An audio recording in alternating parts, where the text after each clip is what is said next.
G20 nations make up around 60% of the world's population. Together, they are responsible for around 80% of global economic output and 75% of all global exports. The group was founded in 1999 in the wake of the Asian financial crisis. The initial goal was to bring together finance ministers and central bank leaders from top industrialized and developing countries to respond to this and other issues facing the global economy. After the 2008 financial crisis, the G20 evolved into a yearly gathering between member heads of state. One of the G20's biggest successes was its swift response to the 2008 global financial crisis. To get the world's economy back in motion, member nations agreed to spending measures worth $4 trillion, removed trade barriers, and implemented major reforms to the global financial system.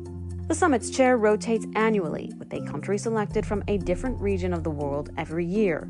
India will host the 2023 summit in New Delhi this September. Brazil will host the 2024 summit.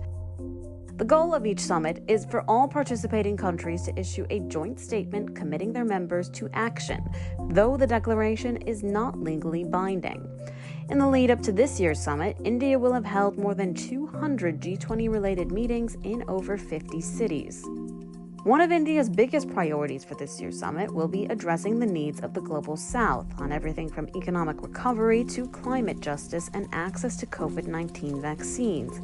But even if India wants to keep the focus on development, that may be overshadowed by Russia's war against Ukraine. While India's foreign minister insists he wants to keep the G20 and Russia's war against Ukraine separate, the conflict has already dominated multiple G20 meetings this year.